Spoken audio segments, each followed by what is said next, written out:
Hola, me llamo María Isabela Godoy, me dicen La China, te hablo desde Caracas, Venezuela, y Háblame es mi podcast.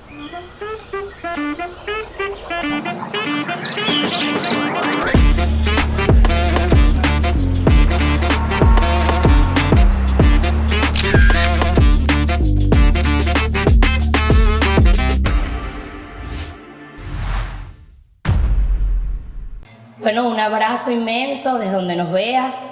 Siempre partir agradeciéndote infinitamente por acompañarnos.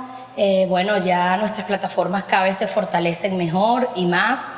Y bueno, eso es gracias a ti. Hemos arrancado una segunda temporada maravillosa.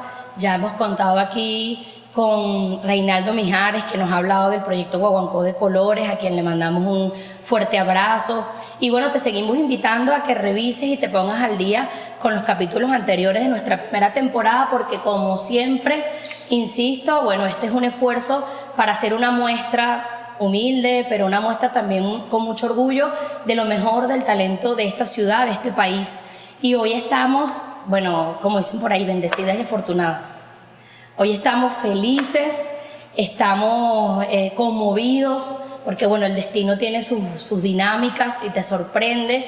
Y gracias al maravilloso equipo que hace posible este podcast, que es tu podcast además, y está a tu entera disposición, de Apamate Creativo, de Quinan, una de nuestras productoras, nos sorprendió diciéndome que estábamos dentro de la pauta de una agrupación que viene de fuera, pero de muy cerca, que ha acompañado en estos últimos 15 años parte de los andares de las y los venezolanos, que hace algunos días atrás pudimos estar en uno de sus conciertos de los tantos que va a realizar en el territorio nacional, y que bueno, pudiera decir en lo personal que me considero y formo parte de sus fanáticas, seguidoras, que lo escuché por primera vez en la Escuela de Instructores de Arte de Villa Clara, en Santa Clara, o más bien de Santa Clara, en Villa Clara, Cuba, con la canción primera que pegaron, que fue, no me la digas, ya va, ahorita yo me voy a recordar.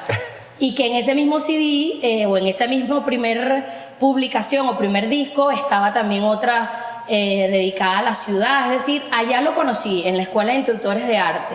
Y a partir de ahí, bueno, ha habido un casamiento, un encuentro, y me complace muchísimo darle la bienvenida a este podcast a la agrupación cubana Buena Fe.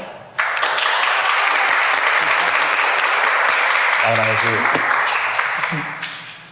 Beso. Bueno, aquí estamos ya con un vinito, como siempre, con unas cervecitas. Agradecemos a Fría Venezuela por acompañarnos.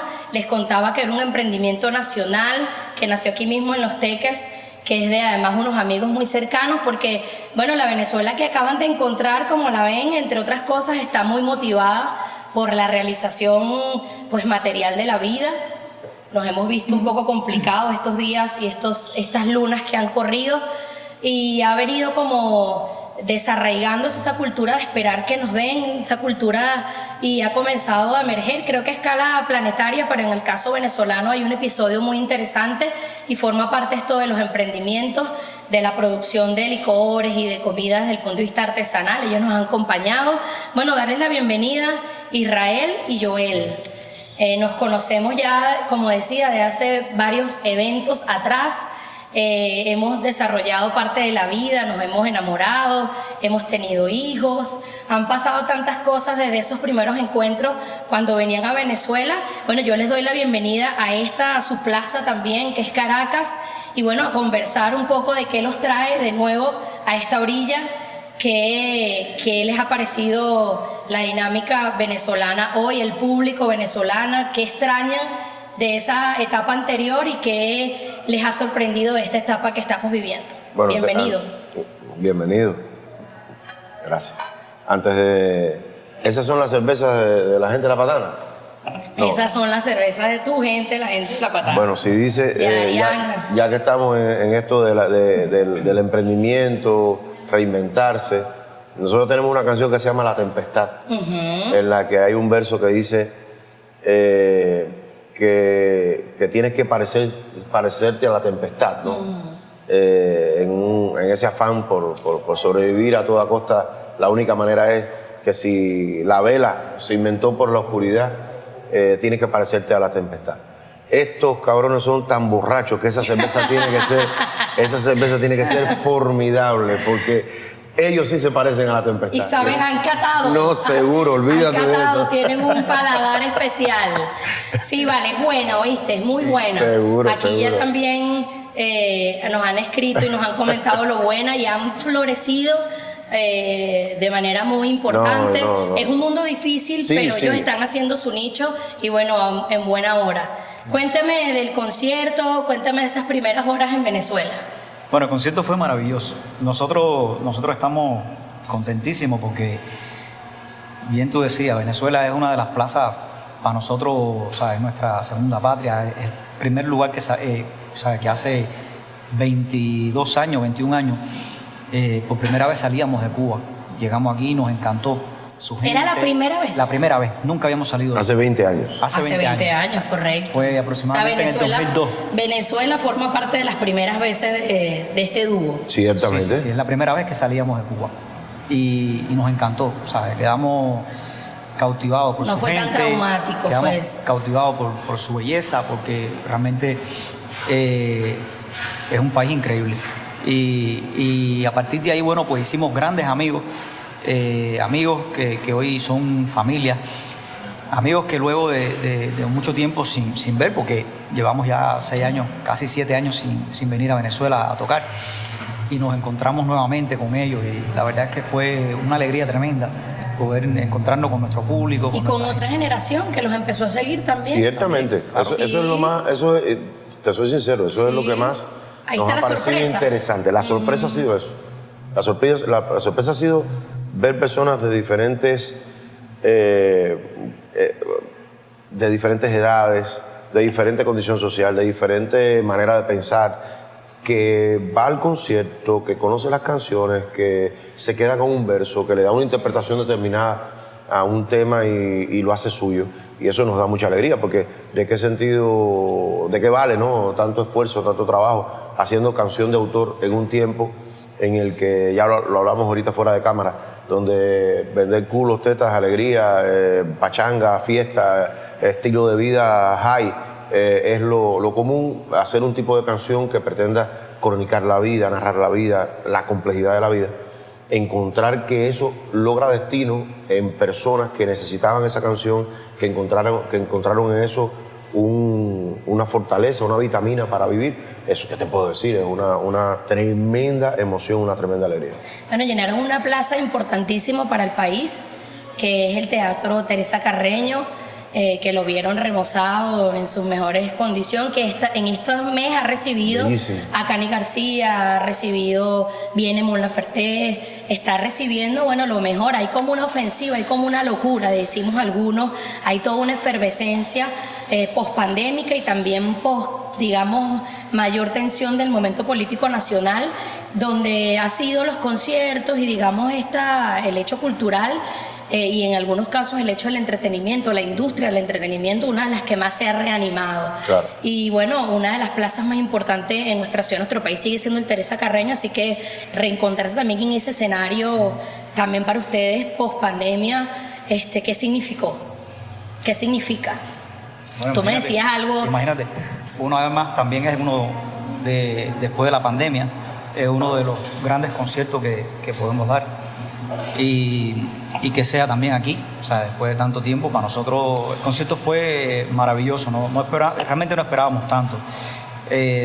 Pensamos que después esto es un trabajo en el que cuando tú te vas, si no te mantienes ahí, si no eres consecuente con lo que estás haciendo en cuanto a promoción, en cuanto a regresar y tocar, pues la gente va buscando también otra música, claro. Otras bandas sonoras. Y te vas descomercializando, te vas yendo de ese gusto, ¿no? Desde el gusto popular. Y una vez más, ¿sabes? Quedamos satisfechos, quedamos impresionados porque el público es fiel, porque aquellos que en algún momento encontraron algo en nuestras canciones, pues fueron también a buscarla y están esperando por las canciones. Y sabemos también de que hubo un público que quizás económicamente no tenía la potencialidad de poder llegar a un concierto de esa dimensión, pero ya se andan buscando variantes para poder hacerlo, porque los promotores con los que estamos trabajando, que son gente muy seria, los amigos de Invershow y de Oz Producciones realmente han sido muy, muy serios en este trabajo y muy receptivos también a nuestras propias inquietudes, porque las redes sociales muchas veces te devuelven un estado de opinión que tú no puedes soslayar, no puedes ignorar.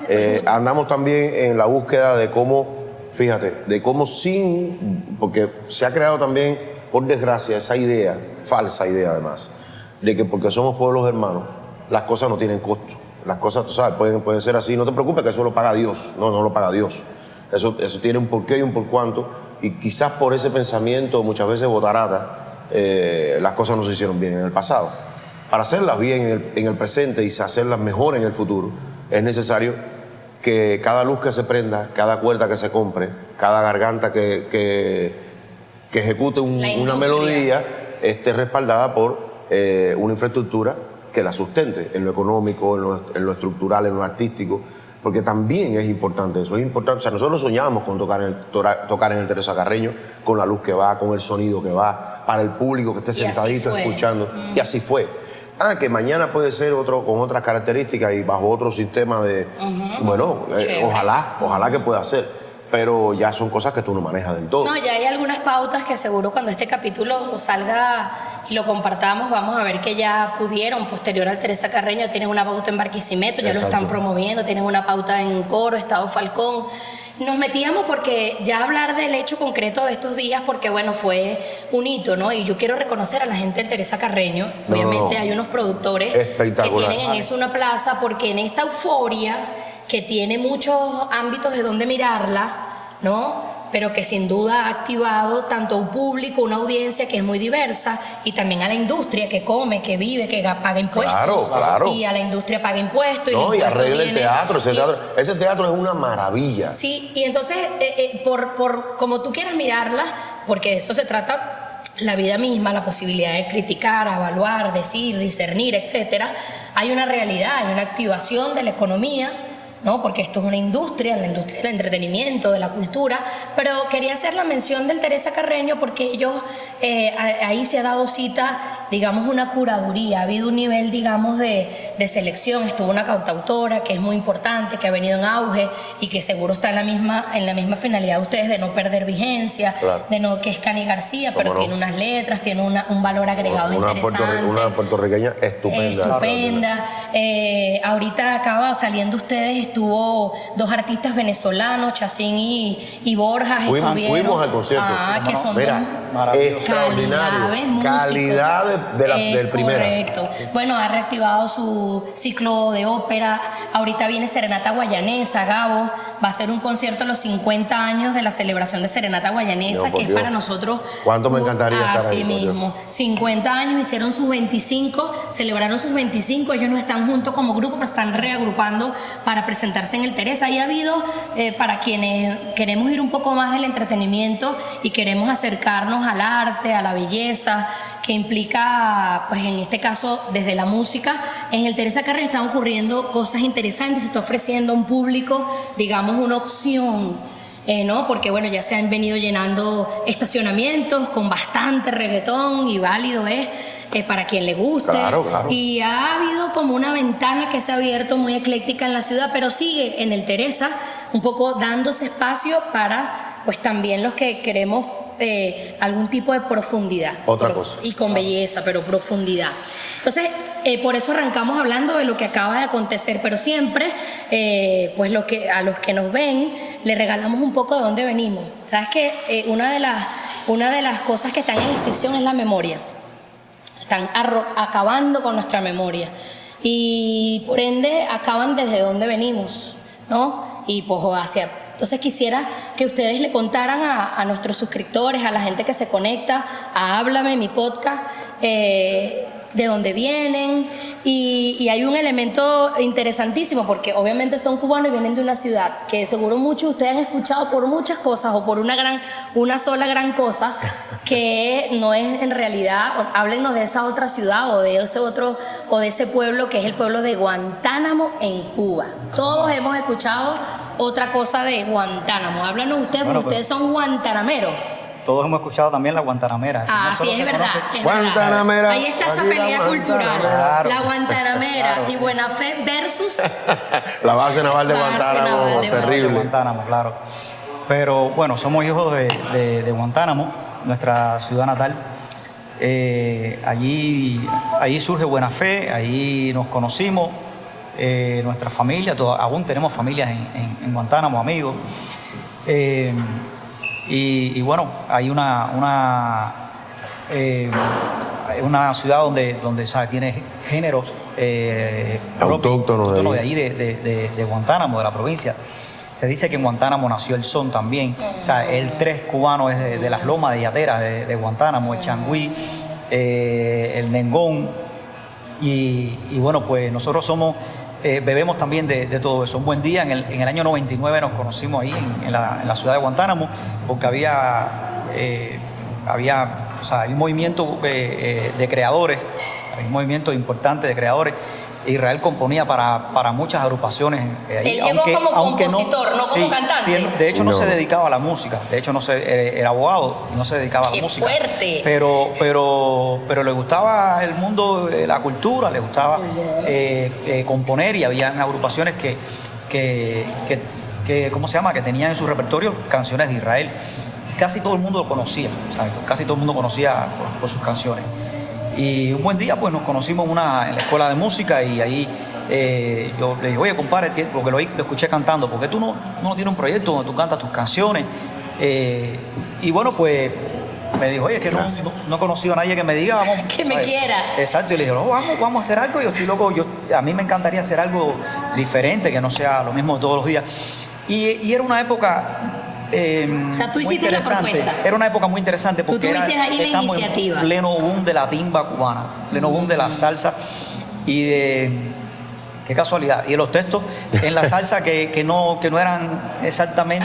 También hay un proceso de sí, eso, sabrosón, la locura. Ya.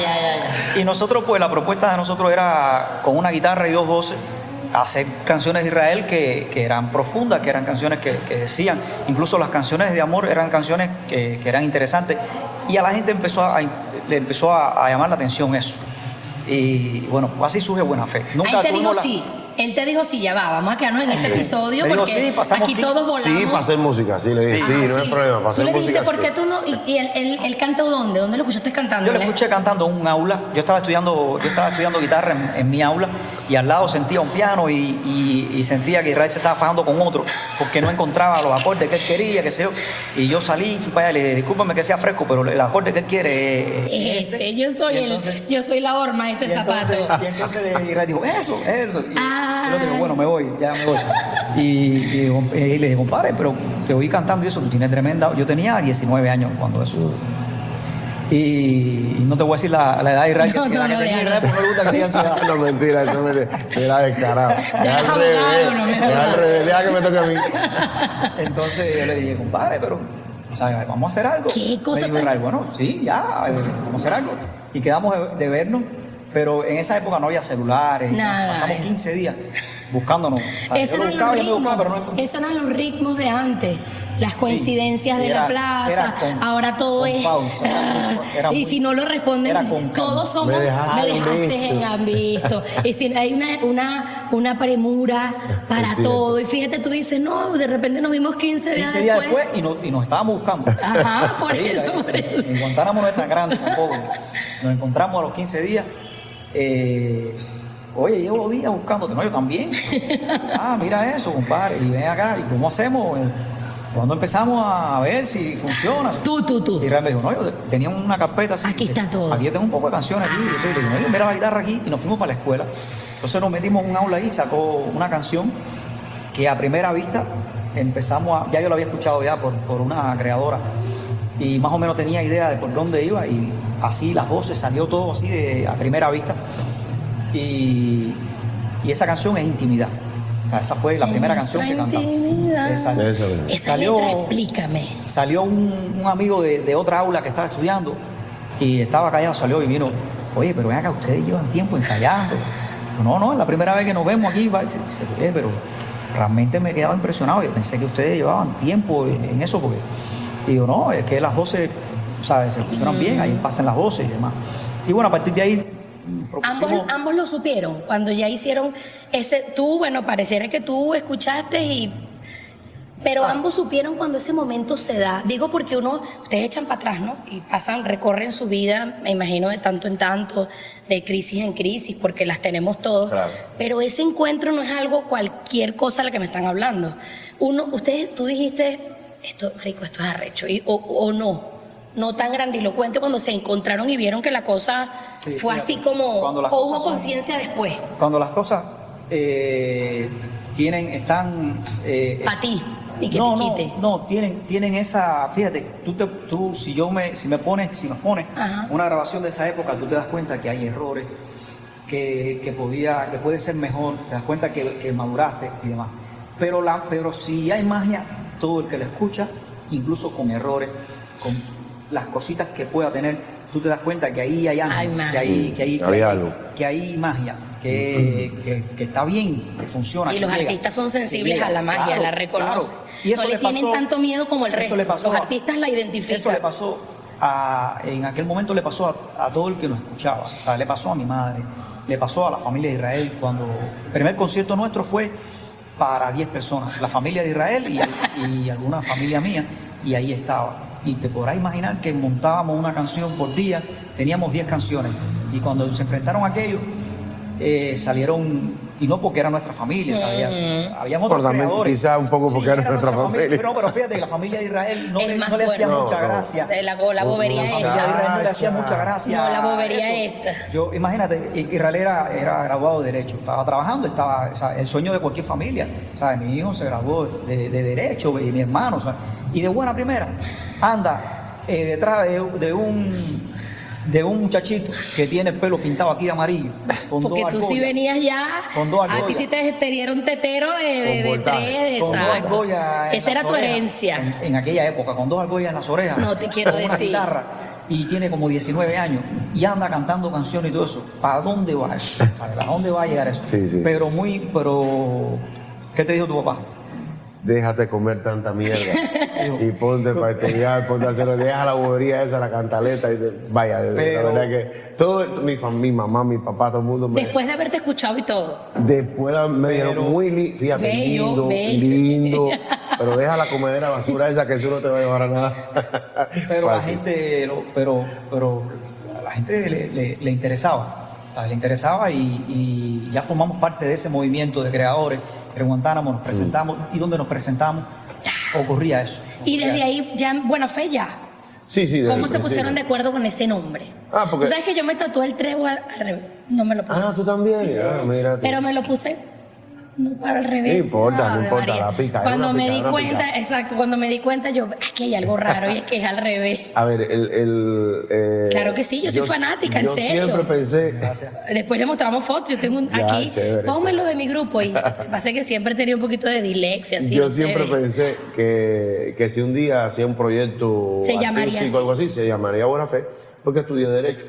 Y desde que estudié ese término y ese concepto en la escuela me gustó mucho, me gustó el impacto que tenía desde la filosofía, desde el derecho, porque supone lo mejor del ser humano con consecuencias jurídicas.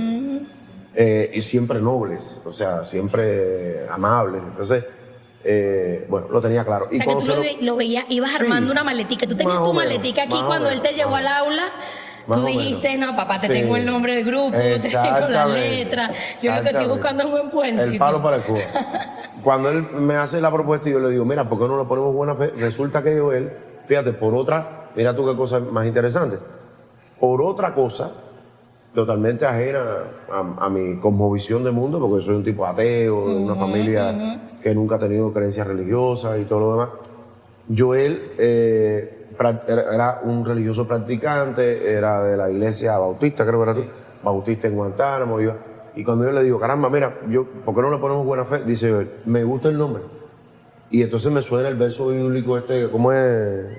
Apréndetelo, por Coño, pero para eso es. No, a ver, yo siempre fui un fan del libro de Hebreo, porque es el libro de la fe.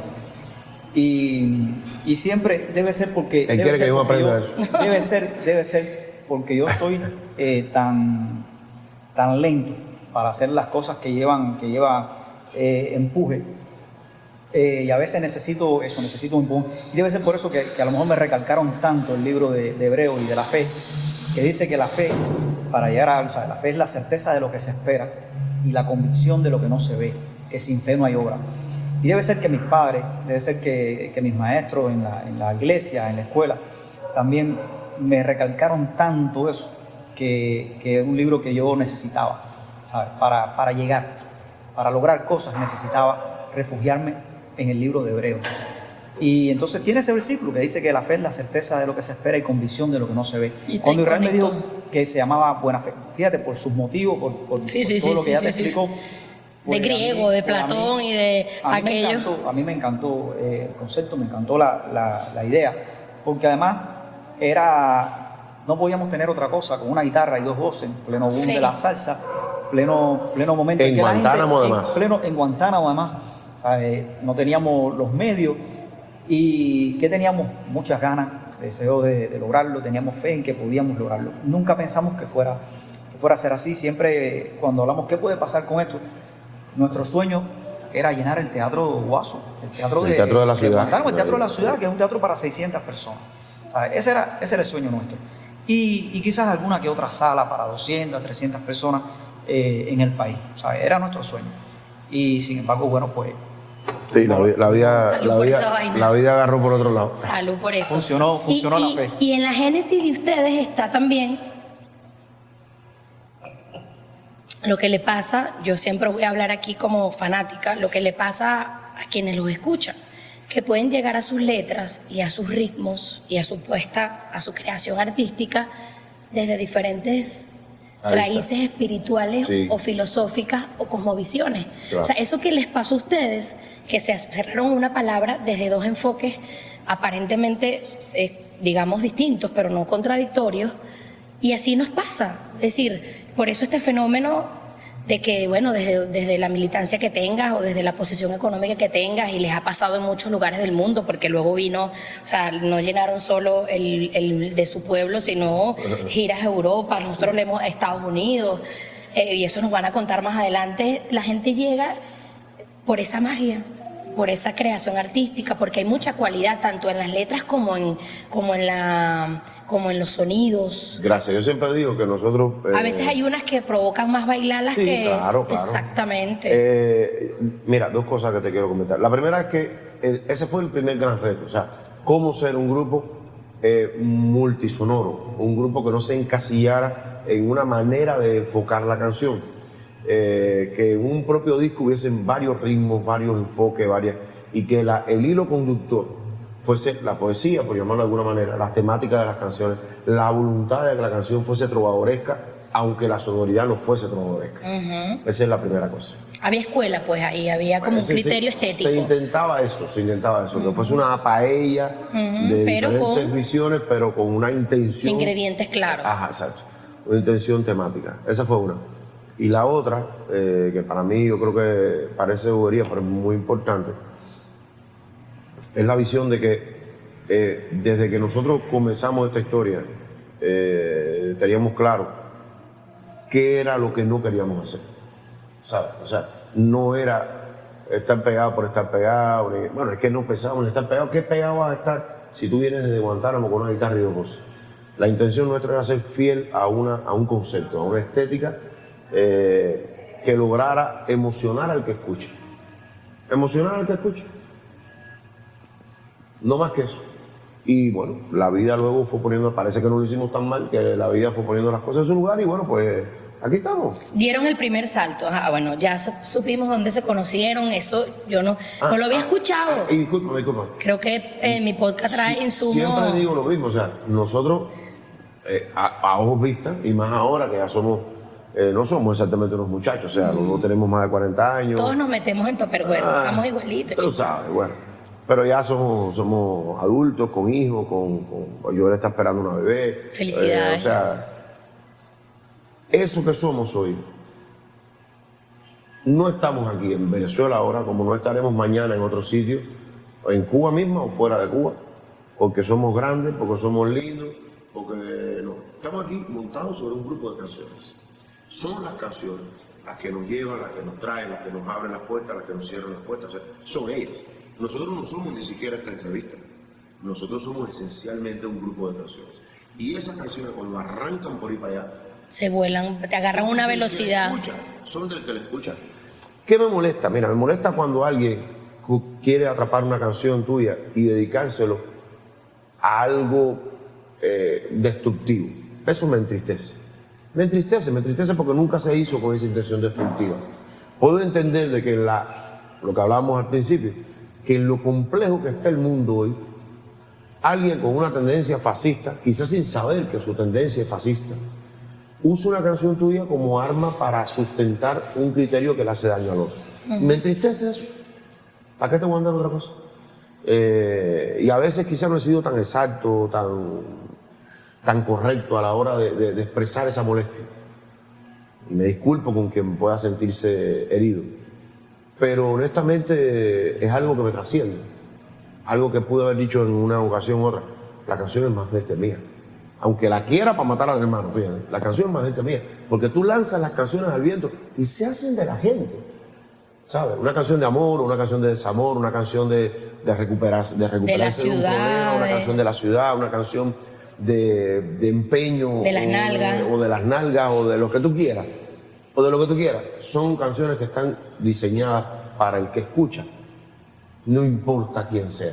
Y eso lo aprendimos justamente bueno, imagínate tú, yo soy fanático de Matamoros, que es un compositor que falleció hace ya sabe Dios cuántos años. Y cada vez que me descubro o redescubro una canción de Matamoros o de Simón Díaz, o sea, a mí, ¿qué puede darme si Simón Díaz fue de derecha? Tú tienes de una izquierda? tonada, ¿no?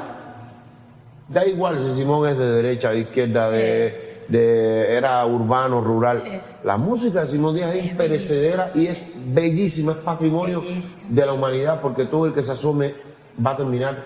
Yo escuché una tonada viendo que cómo la garza mora le da combate a un río. Correcto. Y tú te sientes totalmente arrastrado por Y lo esa vives, garza, la dándole imaginas. combate. Es que la imagen es tan hermosa. O la vaca mariposa, o el cocodrilo que se come. Mercedes te está esperando en las orillas del mira, río. eso no importa. Benny Moré no importa si le gustaba la marihuana o era borracho, o si era revolucionario o no. Su música está ahí para hacernos vivir. Entonces, eso mismo pasa eso intentamos hacer con la canción, que sea propiedad y patrimonio del que la escucha. Y ojalá, eso sí, me gustaría, pero ya no lo puedo controlar, me gustaría que fuese para su construcción personal, para ayudarles a vivir, para acompañarles en el vivir. Ese es el 99%, pero siempre la excepción también educa. Claro. Yo me imagino que cuando se enfrentaron a la primera excepción, que no era constructiva, también hubo un proceso de aprendizaje doloroso. Y eso también permite, porque eso se trata la vida. Claro. Lo demás era idealismo. Pensar que solo era y cada vez que perdemos una capa de idealismo, de romanticismo, nos acercamos más genuinamente como a vivir las épocas y a vivir la realidad humana.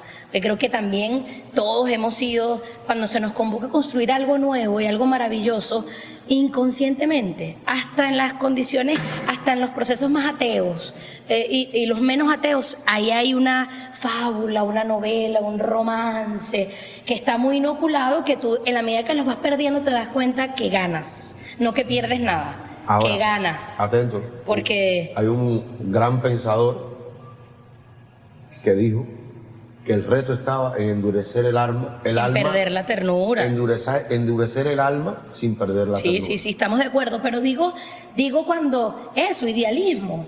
¿No? A veces idealizamos, no, esto es así porque todo el mundo es como yo, ahí hay mucho en sí mismo, ahí hay mucha inexperiencia, hay mucho, la gente es como, no, la vida es diversa y la humanidad lo ha demostrado y los tiempos ahora son muy complejos. Y también entender esa humanidad es dolorosa, pero también muy comprometida, te compromete mucho más porque sé lo comprometido que están. Se van de Guantánamo y viene, porque yo de esa, cada vez que yo los escucho y he escuchado aquí gente maravillosa, vuelo y me imagino, porque tengo esa capacidad, creo que todos los tenemos, ¿no? Pero yo la trato de alimentar. Y yo estoy en el aula. Y cuando ustedes echen su relato, digo, ves, había un aula, había una escuela de teatro, había una escuela de música.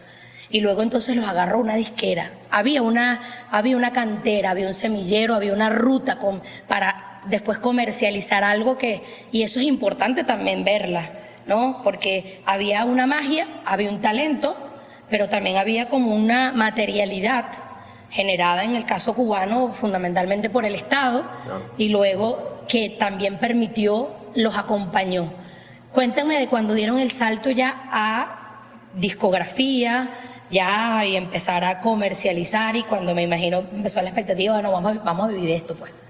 Vamos a vivir de esto. Mira, fue durísimo, porque ya te digo, al menos, mira, para empezar, en Guantánamo, en todo Guantánamo, solo 4 agrupaciones habían grabado discos. 4 o 5 nomás. Cuando ustedes salen. Cuando nosotros comenzamos, 4 o 5. Una de ellas era la del papá de Joel. El niñito heredero. Que ha sido un triguero de toda la vida, uno de los mejores tríos que ha dado Guantánamo, el trío Martínez. Pero incluso en aquel tiempo en el que el papá de Joel pudo grabar aquel disco, el papá de Joel vivía de tocar lo que en Cuba le decimos la sopa. O sea, de ir todos los días a trabajar en un sitio, cantar en lo que la gente está comiendo, en un restaurante, cosas así. O sea, esto de vivir del concierto, de la producción artística, ni él sabía, ni yo tampoco. No tenía ni la más sublime idea, nada. Venía yo de un mundo totalmente diferente. Cuando cuando llegamos a la discográfica, que llegamos a aquel estudio, parecía un templo. ¿Llegaron un año después o meses después? Justamente un año después de habernos creado, un año y un pocos meses. Teníamos el respaldo de nuestras canciones. Por eso te digo, mientras nosotros estemos abrigados por canciones, todo va a estar bien. Todo va a estar bien, correcto. Llegamos abrigados por nuestras canciones. Sabíamos que las canciones, porque habíamos ya ganado algunos eventos competitivos de la Asociación Hermanos Saiz, que es la que agrupa a los jóvenes creadores en Cuba. Sabíamos que las canciones, mira, algún valor tenían, porque jurados de alta graduación y de mucha categoría artística habían valorado que eran buenas canciones. Nosotros ya empezamos a tener confianza de que aquello, más allá de lo que nosotros pensábamos, para nosotros eran las mejores canciones del mundo, pero más allá de nuestra vanidad, tenían algún valor. Entonces, arrancamos a grabar aquellos temas. Siempre pensamos, bueno, grabamos los temas y todo el mundo para su casa. Y lo que pasó fue que al muy poquito rato, después en marzo, por ahí termina la grabación del disco, finales de marzo, principios de abril. ¿En La Habana o en Guantánamo? En La Habana. Yo regreso a Guantánamo, Joel creo que se queda en La Habana porque su papá y su familia ya vivían en La Habana, y después regresa a Guantánamo, y estando en eso, nos llama el que era director de Legrand, nos hace volver a la disquera, se reúne con nosotros y nos dice, mira, esto está bueno. Están funcionando las canciones y la única manera en que esto puede seguir adelante es que ustedes se dediquen a esto 100%. Ya Egren, aunque es una empresa, es el mundo de la música, sí, un tipo que quiere pegar en la radio, que quiere comercializarlo. Ya los temas estaban pegados. Mira, yo me he montado en las guaguas, los camellos, eso con el Nadie sabía. Y estaban sonando las canciones y la gente yo la veía cantando las canciones y yo decía, y nadie sabía que eras tú. Ese soy yo. Yo pensaba para dentro de mí, pero no me iba a poner, hola, ese que no soy yo. Nada más, nadie me iba a creer, claro que fue una época muy hermosa. De eso. O sea, que una discográfica que está comercializando, que además comercializa también afuera, sí, porque ya Cuba dice aquí hay posibilidad, hay talento, hay un nicho, hay negocio, hay posibilidad. Lo vio porque lo ven con ese criterio también sostenible. Fue bien duro, o sea, ese emigrar hacia La Habana. Te agarraste y llevar y sí, chao papá. No, ahí sí tengo que irme para La Habana, pero emigrar hacia La Habana para mí fue complicado. En caso de a todo el que viene del interior, claro, eso es. Fue difícil esa primera etapa, y ir armándose una vida según iba la propia música generándote los ingresos y la posibilidad de ampliarte a vivir de eso, ir aprendiendo en el camino, que te estafaran, que te hicieran daño, que tú fueras aprendiendo, que te equivocaras en la contratación de un músico, todo eso. ¿Cómo decir que sí? ¿Cómo decir que no? ¿Cómo decir que sí? ¿Cómo decir que no? Todo eso. Todo de manera elegante. Todo lo que dice el manual de lo que te va a pasar para bien y para mal, a nosotros nos pasó. Por eso a mí me da mucha gracia cuando hay gente que hoy dice, sí, claro, buena fe, por sí, supuesto. Claro. Son unos estos, son unos los otros. Tú no sabes cómo fue que se llegó allí. Tú no tienes idea de cuántas noches me acosté sin comer. Tú no sabes dónde yo dormí. Tú no sabes los trabajos que pasé para llegar aquí donde estoy.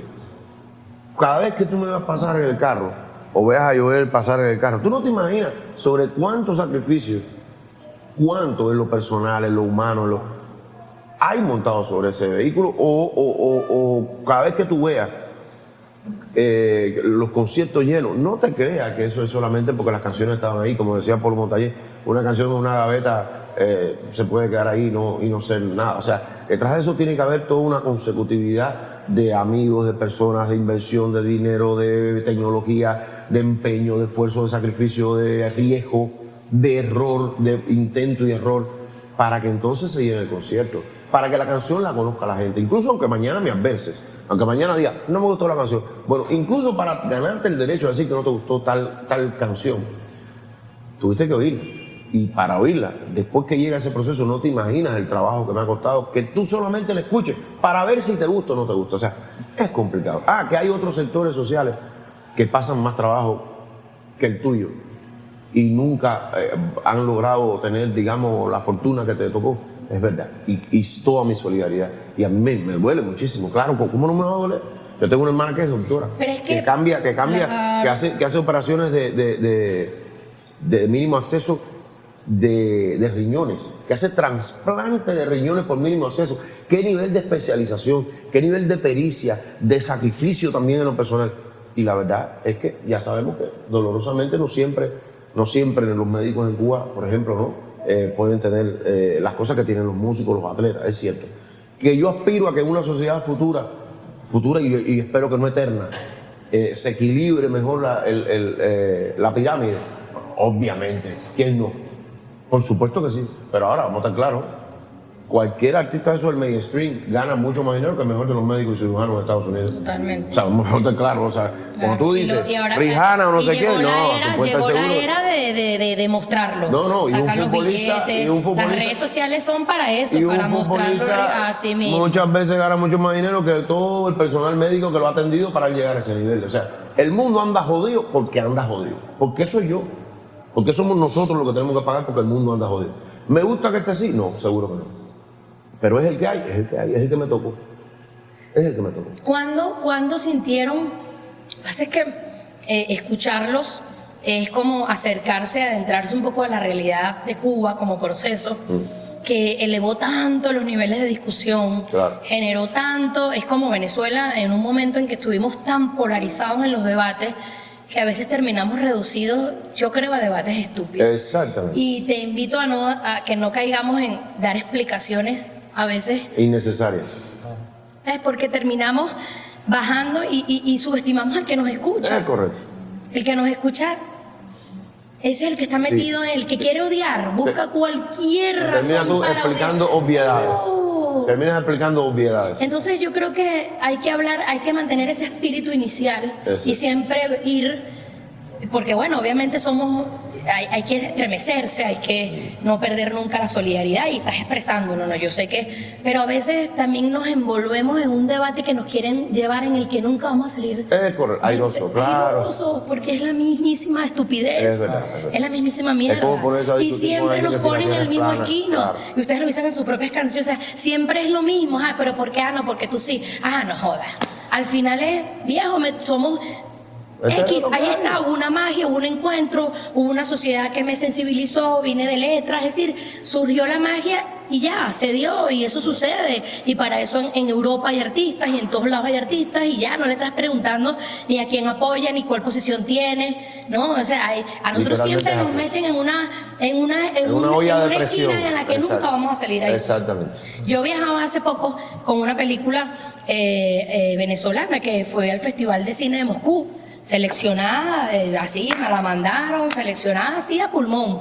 Estamos hablando de que las relaciones políticas, no estoy hablando de las estructuras culturales que tienen su propia curaduría y que no se ponen a... Y salió y entonces lo mismo, ¿no? De una vez, Venezuela, había un barrio en la película y eso es por la pobreza nunca van a salir, nunca nos van a preguntar nada vinculado o sea, esa es una limitación, ¿no? Que tiene todo el artista que sale, porque siempre, y es una estupidez. Yo creo que explicar es al final el director trató de explicar y la noticia que se vendió, hicieron que llamaran, oye, ¿qué explicaron ustedes? O sea, nunca vas a salir bien ni con la burocracia, ni con el... o sea, terminas metido en un enredo en un berenjenal que para un artista es muy complicado. Yo los estaba... ese día que salió la noticia estaban contra el piso, porque bueno, no eran intenciones. Mañana es otro día, no le paremos a eso. Ya el que sabe, el que te apoyó, el que tal. Y ahí está la obra.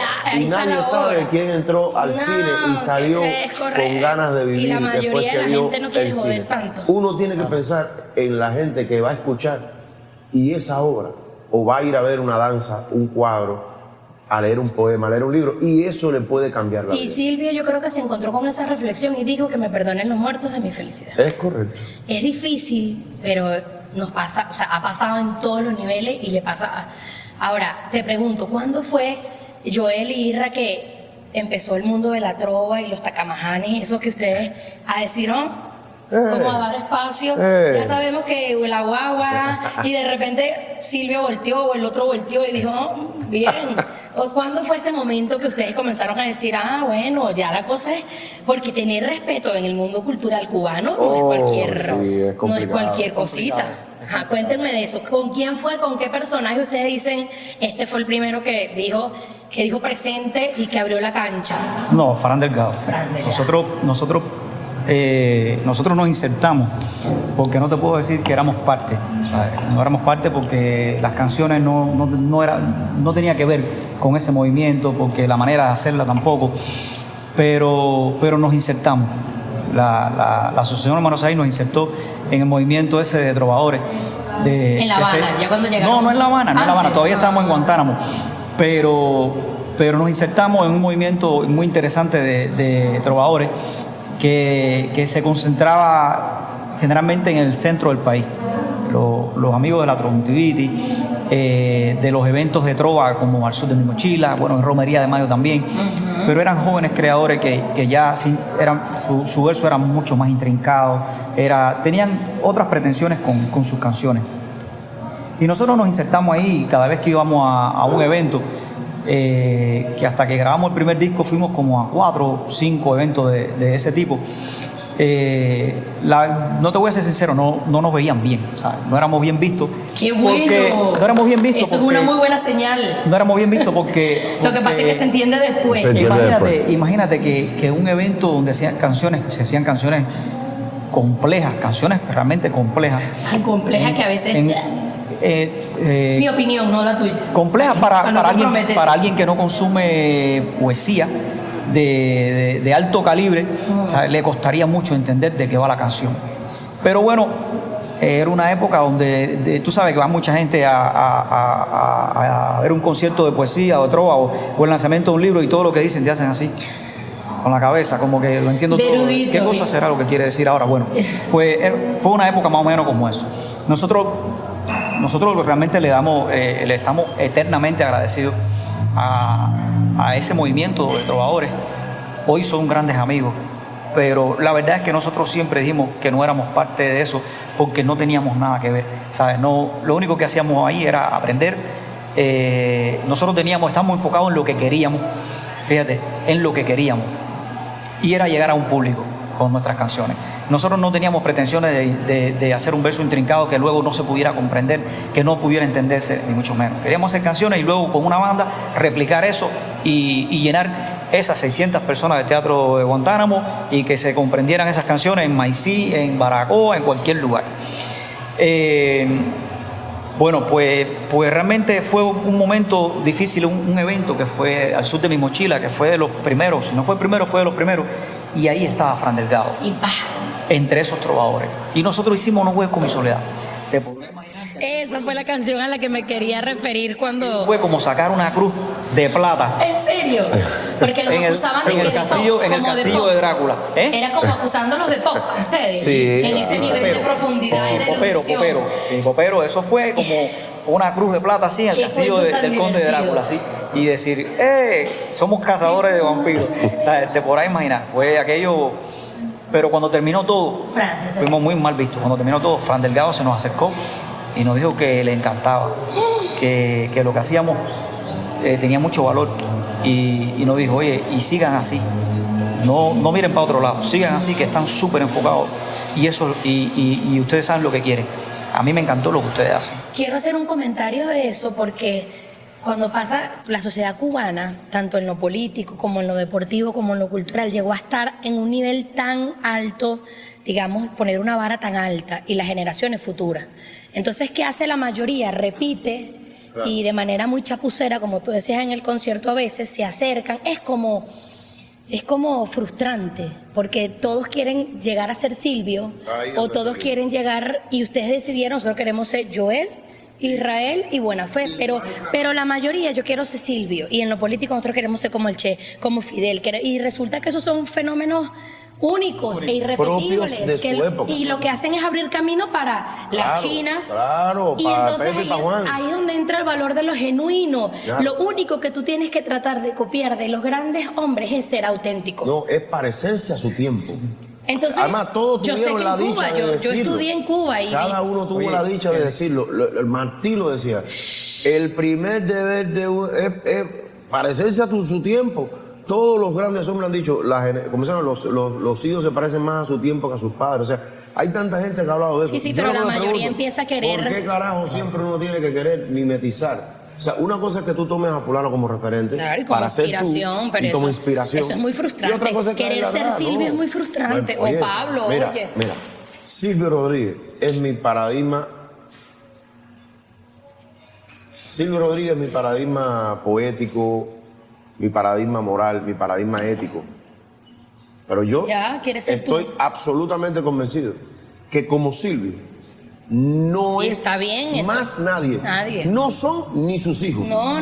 Ni sus hijos No, biológicos. dígame, los hijos que les toca esas Todo herencias lo a que, veces. muchas veces, castrante, exactamente. horrible, les De joden ahí la para vida. atrás, vaya, lo único que uno puede hacer es tratar de ser un admirador que bebe de esa fuente para buscar tu propio sendero. Claro. Porque no puedes hacer otra cosa. No puedes hacer otra Y cosa. los grandes No lo va. saben. Claro. Y por eso Frank, como él sabe que él vio esa foto y dijo, cuando yo llegué también era un no aprobado. Probablemente. Sigan en su chamba. Es que es así. Y ojo, ahí hay Pero cosas lograron muy grabar valiosas. con Frank, lograron grabar con No, Silvio. Fran hicimos un disco completo. Un disco completo. Justamente como homenaje a ese reconocimiento. Qué fino. El disco se llama Lo Extremistas honraron. Nobles, exactamente. Y saldamos esa deuda De mi humana y trovador de amor. preferido, Y luego Fran Delgado. Silvio Rodríguez, Volteó. Pablo Milanés, Elías Ochoa fue el primer después de Frank. Elías Ochoa fue el primer trovador de la vieja trova que graba con nosotros un tema que se llama Mamífero Nacional, porque es un tema simpático, divertido, de la vieja trova, en ese espíritu. Luego grabamos dentro del campo de los trovadores con el gran Pablo Milanés, un tipo que nos llevó de gira por Europa, un tipo que fue tan amable. Él tan organizó la gira. Él fue quien De su aceptó primera que gira por fuese Europa. Nos invitó a una de sus giras. A una de sus giras. Pablo fue con nosotros siempre, ha sido súper amable, súper cariñoso, muy respetuoso. Graba con nosotros un tema que se llama Despedida.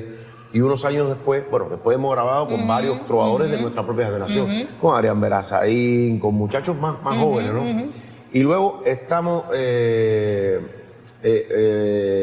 hacemos un tema con Silvio Rodríguez, que es La Tempestad, y para nosotros, y a partir de ahí, al menos con Silvio, se ha creado una relación obviamente muy respetuosa, de reverencia eterna a ese enorme trovador que es el maestrazo. Es un Silvio fenómeno Rodríguez. planetario como No, Maradona. Silvio es un salvaje. Sí, es un sí, salvaje. no, eso no tiene...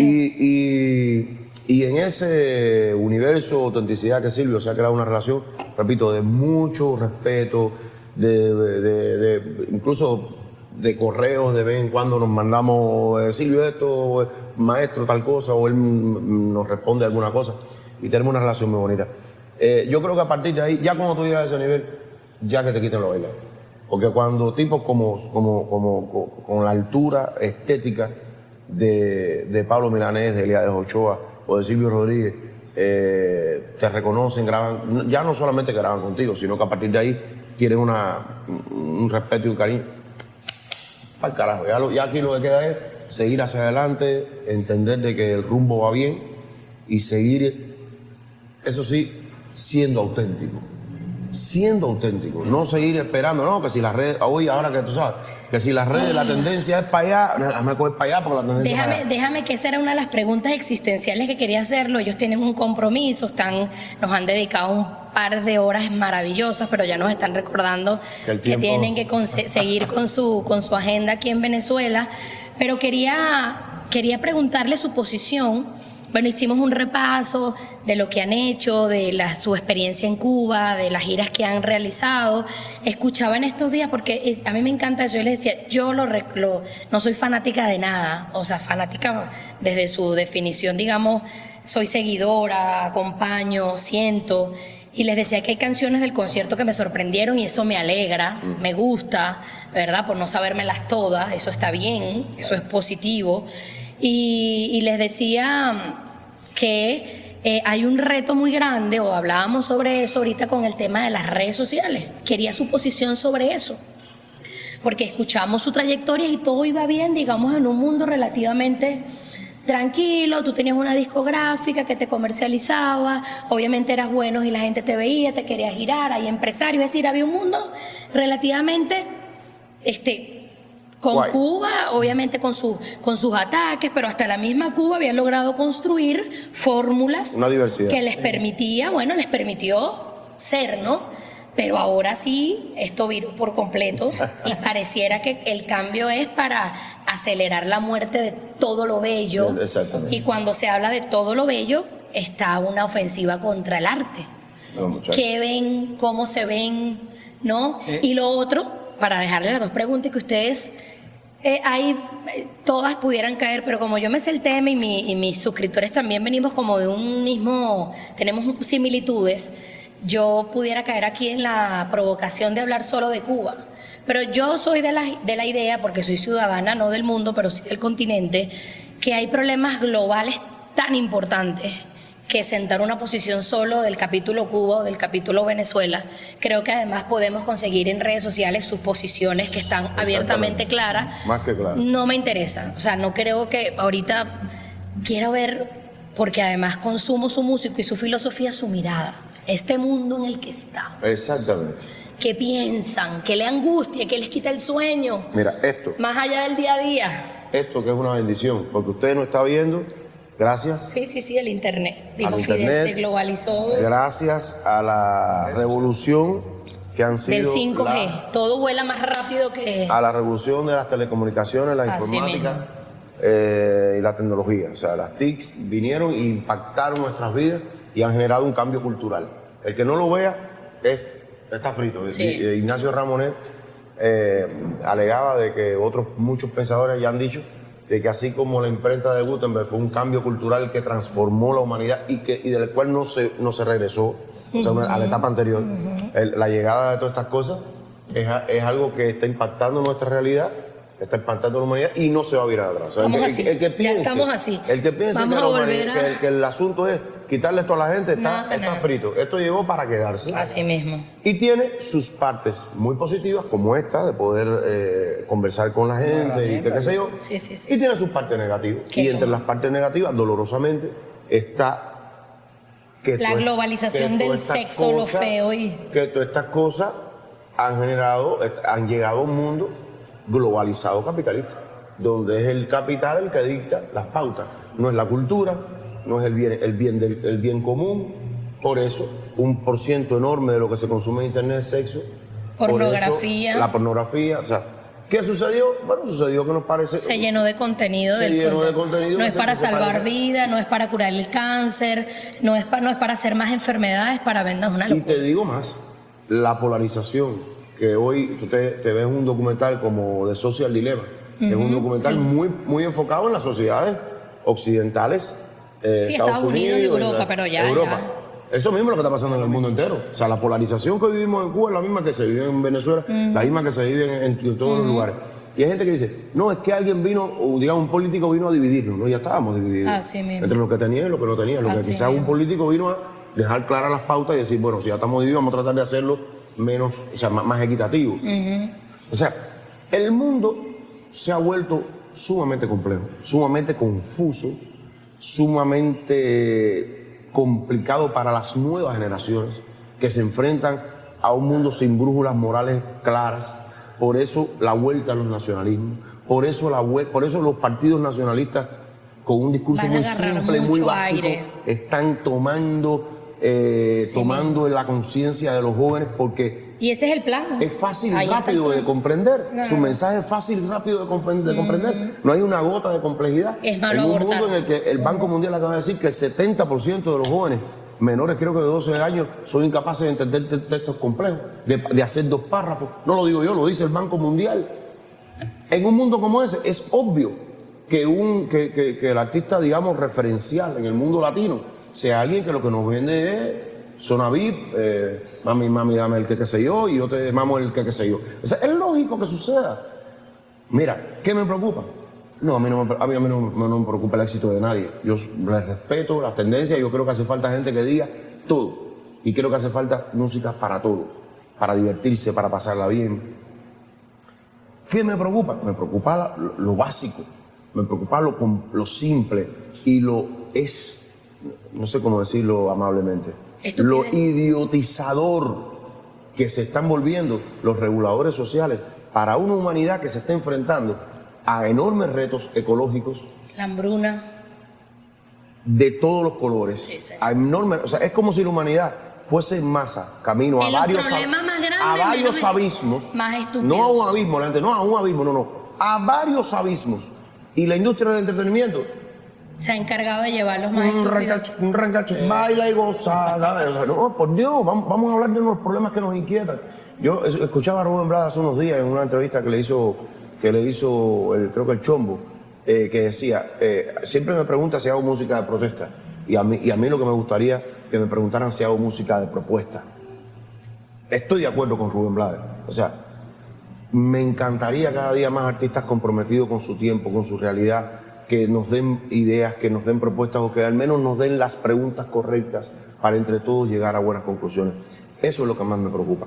Veo, bueno, como todo en la vida, veo ídolos de barro, gente que lo quieren, que le echan aire. Mientras más veo a alguien que le echan aire para hacerle un globo y vendérnoslo como un paradigma de algo, más sospecho.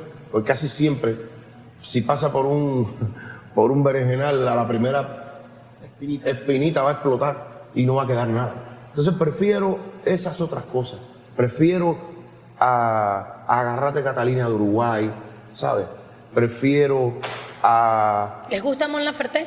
Me gusta Mon Laferte, me gusta ese otro arte más folclórico, descubrir, por ejemplo, a estos artistas extraordinarios que vi el otro día en el Teatro de Teresa Carreño, a Chacín, o sea, me pareció extraordinario cómo defienden su raíz, su cultura, o sea, busco más eso me llena más y por fortuna me indica de que sí hay cura. Sí hay cura. Para las desgracias sí hay cura. Para las desgracias y los enormes retos culturales sí hay cura. Basta ya de seguirnos vendiendo la estupidez o la rabia como solución a los conflictos de la humanidad. Esta humanidad solo se salva con amor, con solidaridad social. Fíjate, olvídate de si eres de izquierda o de derecha. La insolidaridad nos va a volver enemigos, vecinos del vecino. Eso es terrible. Así andamos. Entonces, bueno, esas son las cosas que nos preocupan. Joel, despídete de todos los que se han conectado. Bueno, lo bueno es que este material quedará para la posteridad y quedará con este esfuerzo. Son los primeros invitados internacionales que tenemos. Aquí han venido directores de cine, han venido actrices, gestores culturales, pura gente maravillosa. Les invito a que le echen una mirada al podcast porque de verdad hemos hecho un esfuerzo por traer lo mejor del talento venezolano que ha venido emergiendo, además en tiempos de muchísima dificultad. Despídete de ellos y ¿qué queda de Buena Fe? Pues muchos encuentros, ojalá se puedan dar muchos encuentros entre ustedes y nosotros. estamos felices de poder estar aquí, de poder llegar a Venezuela, país que amamos, que amamos a su gente y pues nada, mucha buena fe, muchas bendiciones. Un abrazo grande, gracias de verdad. Súper agradecido de ti, de todo tu equipo y de los internautas que están viendo esto. Un beso muy grande.